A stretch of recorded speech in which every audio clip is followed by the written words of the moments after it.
Welcome to Choice Classic Radio.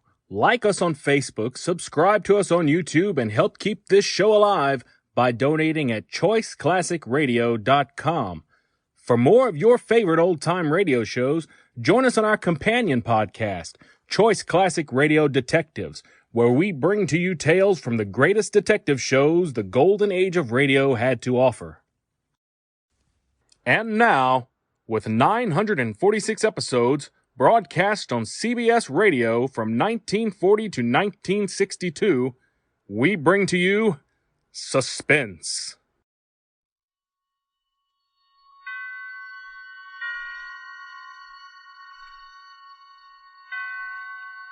Roma Wines present Suspense.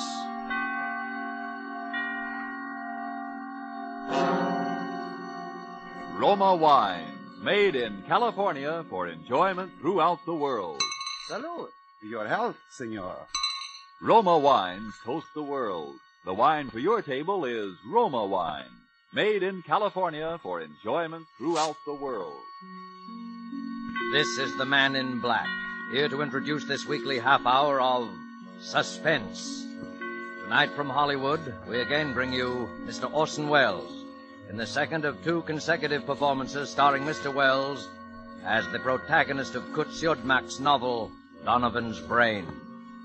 The producer of Suspense and its sponsors, the Roma Wine Company of Fresno, California, felt this story so unusual that it merited more than our usual time.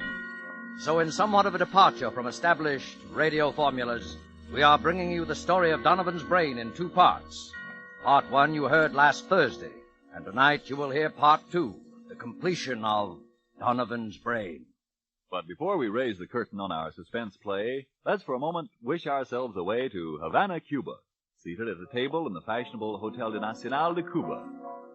Near us, a group of Cubans are entertaining an American visitor. Our American has just remarked that in point of great enjoyment, the Cuban rumba is one of America's most delightful imported dances. And then, raising his wine glass, the Cuban host responds, "Then we have perhaps discharged some part of our debt to you Americans for this wonderful tasting wine that gives us such great enjoyment. It is wine that Cuba imports from your faraway California. It is Roma wine." Americans didn't have to wait for wine connoisseurs of other lands to discover the greatness of California's wine districts, the superb quality of Roma California wine. So many millions made this discovery for themselves that Roma wines have long been America's largest selling wines. But these millions discovered something more. In Roma wines, they discovered an easy, inexpensive way to increase the delights of daily living. Yes, millions have discovered that Roma wines, as a beverage on the table, and when used in entertaining, add a charm of a special and wholesome kind. I told you Roma wines cost little. That's because here in America you pay no high import duty, no expensive shipping charges. 2, Roma wines come from Roma's own wineries in the heart of choice California vineyard districts. So cost to you is only pennies a glass for R-O-M-A, Roma wine, made in California for enjoyment throughout the world. And now with part two of Donovan's Brain, and with the performance of Orson Welles as Dr. Patrick Corey, we again hope to keep you in suspense.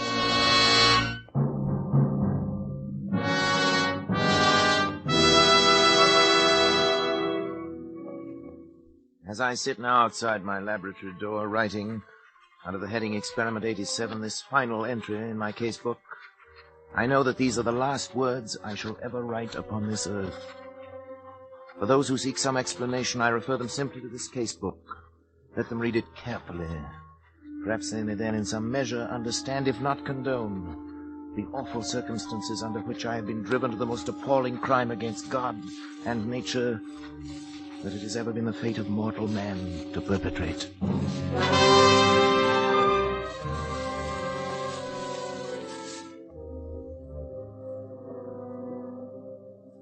August 24th. It's now 6 weeks, exactly 42 days, since I began the experiment.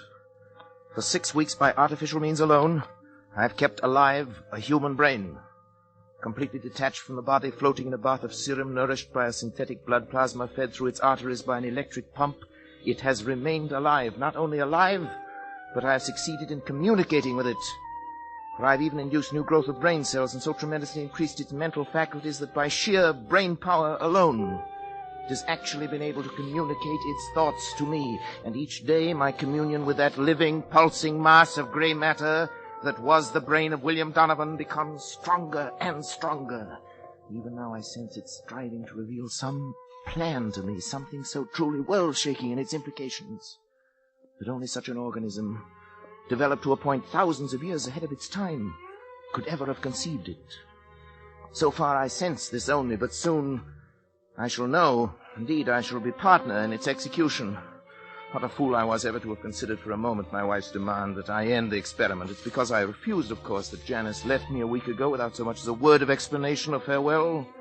Even my son David and my assistant Schrott are privy to this conspiracy to thwart me, for when I ask about Janice, they pretend to know nothing, or they seek to avoid my questions. But the brain will live. Yes, I can hear it now. Its delta waves quite audible over the amplifying system I've arranged for it. Almost as though it were calling to me, trying to speak to me. The brain will live.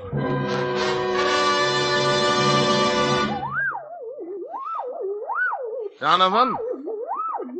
What is it? What are you trying to tell me? Go on, Donovan. I'm listening. Go on. Go on. Go.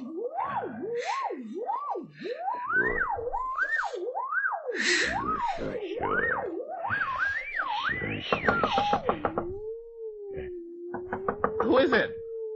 Patrick and David. What do you want? I want to talk to you, Dad. I've no time to talk. I'm busy. I'm sorry. Go away, I tell you. I'm busy. Please, Dad. Can't you two leave me alone? All right. What is it? What is it? Patrick, won't you come into the study with us for a few minutes? What have you got to say? You say right here. You know I can't leave the laboratory. Dad, it's only that, well, we wanted to talk to you in private. Well, don't tell me that you're afraid of this poor mass of brain cells here. It's not that, Dad, but Well, never mind, David. At least turn that thing off then, will you, Patrick? What difference would it make? Could still hear, couldn't it? Well, what is it then? Well, it's about Mother. So, she put you up to this, did she? I thought the truth would come out sometime. Dad, listen. She's tried to stop this experiment from the beginning. She thought she could blackmail me into quitting by leaving me, and she still does. Now she's using you as a go-between. Now, Patrick, it's true, isn't it? listen I've a minute, heard won't you? enough. We haven't heard a word from Janice. We don't even know where she is. That's what we've come to talk to you about. Oh, have you? Well, how could I know where she is? Well, because you were the last person seen with her, Dad. I was. Don't you remember, Patrick? You took her into town with you. You wouldn't tell any of us why. Yes, of course, the moment I've forgotten, but what of it? Well, don't you remember what happened then? Of course I remember. She left me, that's all. Where, Dad? Where did she leave you? Well, What were you doing? I don't know. We were in some big public building, City Hall, courthouse, taxis, or something. Next thing I knew, she'd simply disappeared. Is that all? Didn't she say anything? Didn't she at least tell you why she was going? I remember what she said. It's been a week or more. I've hardly slept. You know, I've been working night and day. Yes, that's just it, What do Patrick. you mean by that? Patrick, you say this. The brain communicates with you, tells you yes. things about his past life, suggests thoughts. Yes, Well, if yes. the brain can make you think of things, mightn't it also be able to make you forget things? You're out of your mind. Dad, are you sure? Are you sure you don't know what's happened to Mother? No, I tell you, no, I But, don't Patrick, know. don't you see what you might have done? What? In heaven's name, stop now while there's still time. Get out of here. While there's still time to help Janice, if there is. While there's still time to help yourself. Shut off the current. Let Get the brain out. die. Kill it, Patrick. Kill it. Get out, both of you. Get out. Get out.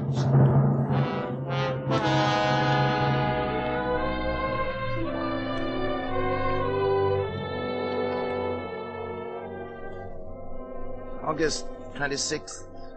The brain continues to communicate thought fragments more and more easily, but nothing further on what I've come to think of as the plan. I'm now sleeping a great deal, but my dreams are becoming increasingly troublesome, although I'm at a loss to analyze them. Most frequent is a sort of vast cosmic valley presided over by the colossal figure of a young man whom I seem to recognize, yet I never see his face. It's as though the entire population of the Earth were moving past him in review. at his command.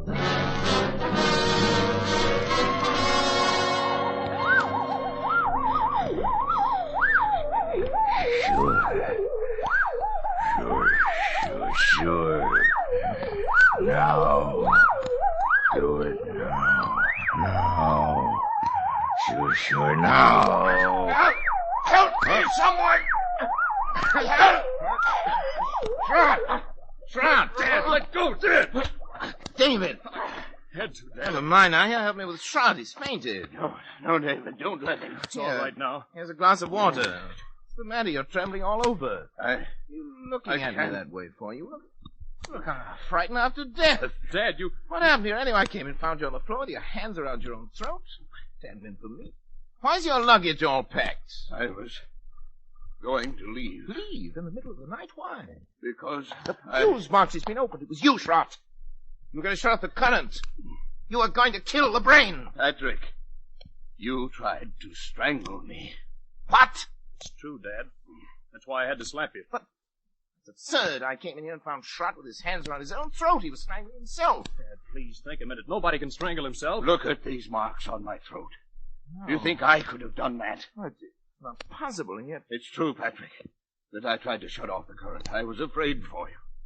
But as I opened the fuse box, I heard the delta waves in the laboratory suddenly become stronger and louder than they'd ever been before. And then... Then I... Yes. Then the brain knew? You even spoke in Donovan's voice, Donovan's Patrick. voice, his That voice. recurring phrase of his, sure, in his very tones, his very accent. Sure.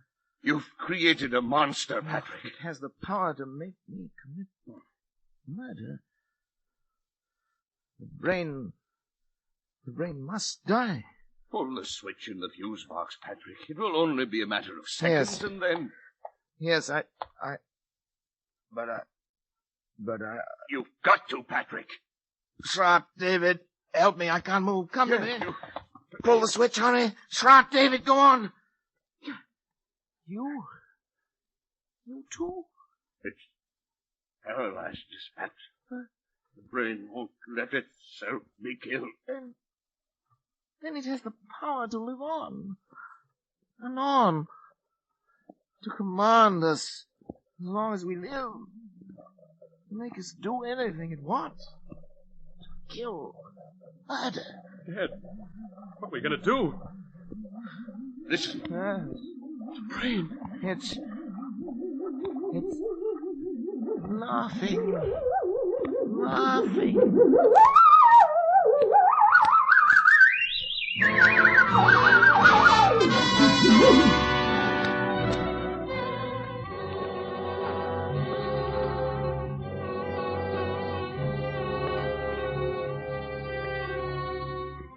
September 7th. Schrott has left. He had to, of course, for his own protection, if nothing else. Before he left, he swore to eternal secrecy. He's going to try to find Janice. The very thought that any harm might come to her through me is enough to drive me almost mad. As for David, although he's strong enough to prevent any untoward accidents, I don't know. He's volunteered to stay with me. He'll sleep at night behind locked doors. We must devote every faculty we possess together and independently to finding a way of destroying the brain. Perhaps while it sleeps. It seems to have developed tremendous powers of the subconscious, which operate even in sleep. The recurring dream, the now oppressive sense of some further task to be performed, continues. If Janice were only here, even her presence, I know, would help immeasurably to combat this fearful thing. Terrible thought crosses my mind. Could Schrott have left if the brain had not, for some reasons of its own, actually wanted him to leave?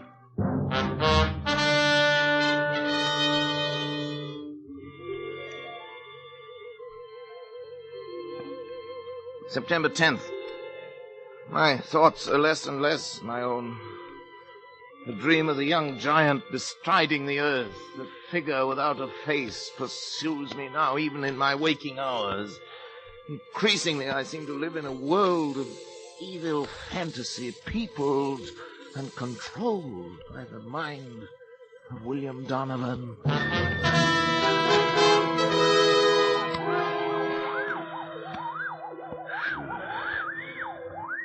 Sure. It's not much time, but time enough. Sure. Time enough.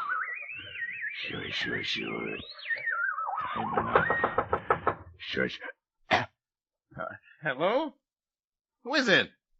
Patrick? Oh, Janice, my darling. Janice. Hello, Patrick. Sweetheart. How are you, Patrick? Oh, I'm well enough. But Janice, where have you been? Janice, why did you leave me that day? Why didn't you at least tell me? Where did you go, darling? I was with friends. Well, did Trot tell you anything? No, nothing special. Well, Janice, I know I haven't been a very good husband these last months. I haven't been very kind or very considerate or even civilized. I haven't been myself, Janice. I know, Patrick. My poor darling. If you'd only known how I missed you after you left, how I needed you. I need your help, Janice. I know, Patrick. Terribly. I came back to help you. But what? Where's David? He's asleep in the next room. That is, lately he's tried to make it a point to sleep only when I didn't. I'm trying to keep an eye on things. Patrick, I'm going to help you. All I can. Any way I can. But first, I want to take David away. David? Why? Because I don't think it's good for him to be here. No? I don't think that you... Patrick, I don't want to torment you. It's only that perhaps we can find a way if we know all the facts. What, Janice? Don't you know, really, where I was? No, how could I? Don't you remember where you took me? Where? I took you? You took me to a psychiatric clinic. You had me committed to a madhouse. Janice. No, not you. Donovan. Donovan. It was because I tried to make you stop the experiment. Yes. Kill the brain. As you left me there, you even spoke in Donovan's voice. Sure, you said. Sure. I thought they were the last words I would ever hear you speak. Oh, Janice, forgive me. Forgive me, man. I couldn't persuade anyone. I was sane. Oh, sweet. After what you told them. Everything I said only made them think I was mad. I'm not mad. Am I, Patrick? I'm not mad. Am I?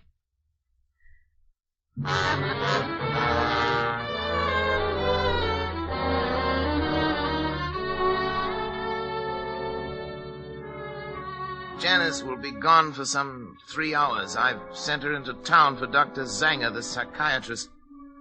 Maybe he can help, but now suddenly I'm overcome with the thought of the humiliation I shall have to suffer when other medical men become aware of the position I'm in. It'll be the end of my career, and my reputation, all my hopes. Folly to think that Zanger would keep it to himself. Indeed, he'd have no right to. I can bear it if I must, but another way, a possibility, occurs to me, and I've been thinking it over. There's no harm in trying it in any event. I must try. I have 3 hours.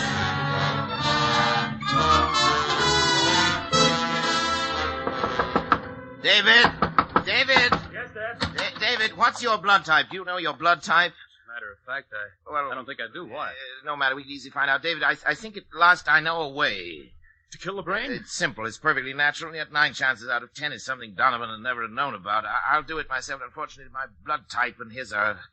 they're the same. Transfusion? Of course, I have to replenish the blood substance periodically. Anyway, it's about time to do it again. I've always used my own because it was the same type as his, but if yours is a different type, the right type, David. You mean the wrong type? Yes, you've given the wrong... The brain will die given the wrong type. Yeah. Sounds possible. I'm sure of that. I know it. But suppose the brain knows it knows other things. I've thought of that. It's a chance we'll have to take if you're willing, David, my boy. Of course I am. Then we'll take the blood sample now. Come into the laboratory. I only have the right blood type. Sure. Rather the wrong type. Now, if you haven't, we'll find someone who has. Maybe Schrott. Now, lie down there on the table, David. We want a tourniquet on your arm here. A put it small on. syringe will do it. Go ahead, I'm ready. David, don't watch me. It'll be easier if you don't. For me. It's a funny one, coming from you. Well, doctors are never quite as steady with members of their own family, you know. Ready? Sure. Ready. Here we are. You all right? Yeah. You'll be through in just a second. You getting it all right? Yes, sure. Just a second now. Dad, I'm sleepy. You'll be over it in a minute. But what's the matter? Why am I so sleepy? You'll be all right. Sleepy. So sleepy. Sure. That's what an anesthetic is for. Make you sleep.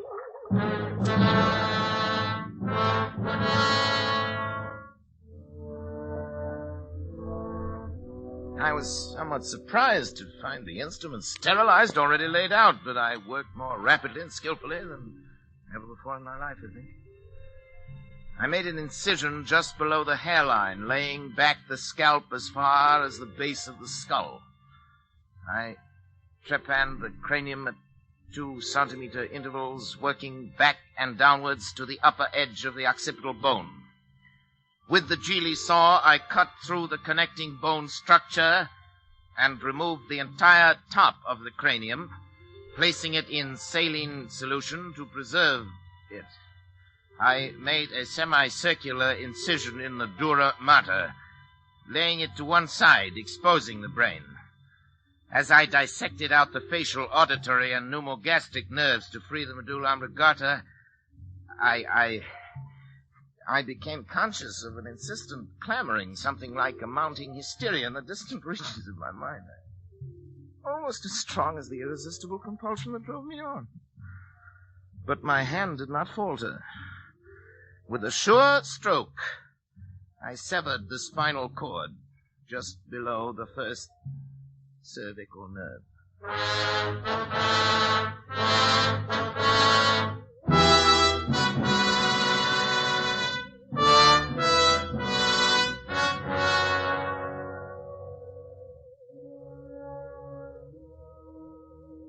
As I make this last entry with that awful guilt on my soul, even now I cannot fully comprehend how it has been possible for any man, by mortal or immortal means, to be driven to such a crime.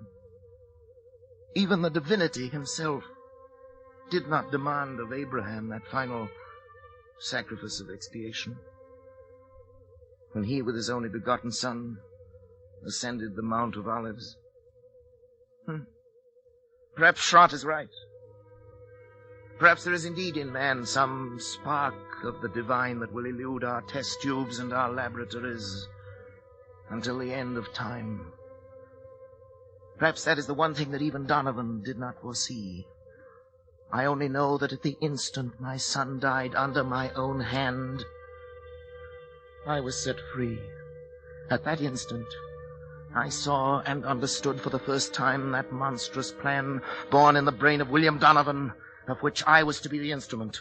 It was the plan I had glimpsed but never grasped in the recurring dream. Donovan did aspire to the domination of the world. And with those tremendous mental faculties that I myself had given him, it was literally within his power to become the absolute ruler of all mankind.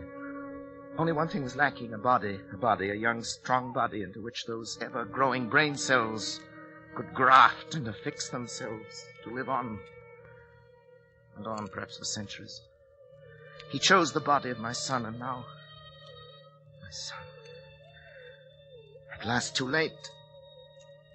I am free to destroy this foul thing of my creation. I know it as surely as I know that my own life must be forfeit. And the brain also knows. I can hear the disturbed, erratic oscillations of the delta waves coming through the laboratory door. But there's no room left in me now for fear. I shall take the 6 steps from the desk where I'm writing this across to the laboratory door. How often I've taken them in happier times. I shall open the door, close it behind me for the last time, and write finis to the mortal life of Patrick Arthur Corey and the brain of William Horace Donovan. May others learn from the record I leave here the lessons I have learned so bitterly and profit by them. And for the things that I have done, may God have mercy on my soul.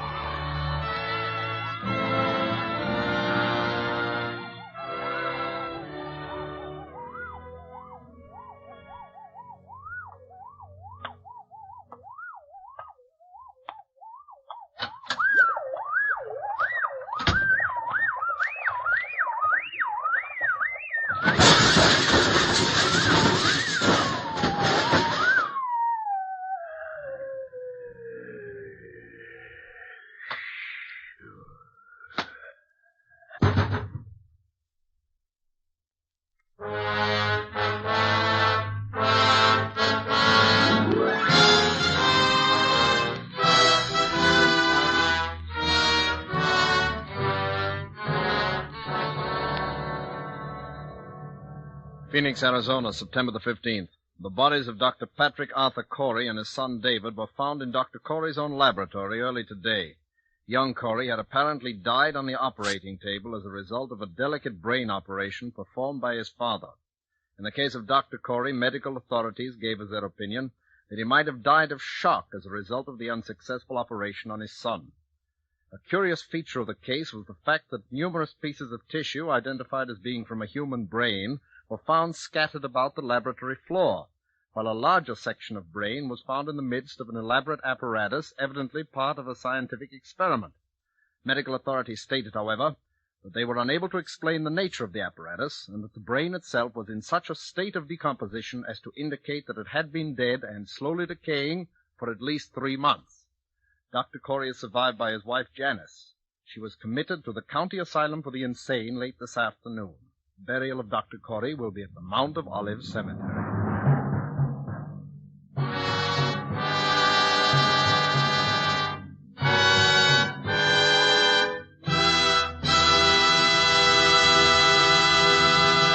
And so closes Donovan's Brain, Part 2, the completion of 2 half-hour presentations of Kutz Yodmak's story, presenting Orson Welles as star of Suspense.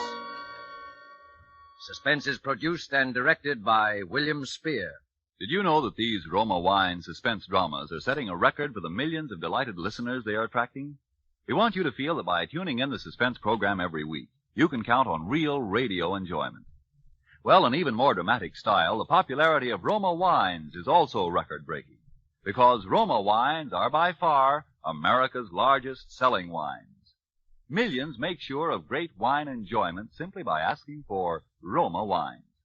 Here's something else these millions have discovered. You don't need fancy glassware or a special occasion to enjoy these zestful, taste-delighting Roma California wines. Roma Wines possess lip-smacking flavor and zest because they come from Roma Wine's own wineries, right in the heart of the magnificent California wine grape districts. And you can enjoy them as a daily delight, because the cost is only pennies a glass. Ask for R-O-M-A, Roma Wine, made in California for enjoyment throughout the world. This is Orson Welles. Next week, Mr. William Spear tells me, and he'd like me to pass the information on to you, that Suspense will bring 2 exceptionally fine artists, Miss Ida Lupino and Mr. Vincent Price, in a play by one of radio's outstanding authors, Lucille Fletcher. I want to hear that, and I know you will, too. Money invested in war bonds now helps ensure a healthy, prosperous post-war America, the kind of America we will want for our children as well as ourselves. Don't forget, then, next Thursday you will hear Ida Lupino and Vincent Price in Suspense. Presented by Roma Wines, R-O-M-A, made in California for enjoyment throughout the world. This is CBS, the Columbia Broadcasting System.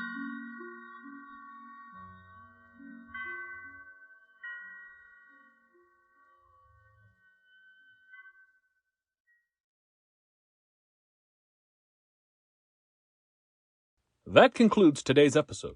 We'd like to thank you and remind you to donate at choiceclassicradio.com. Remember, your donations make episodes like this possible.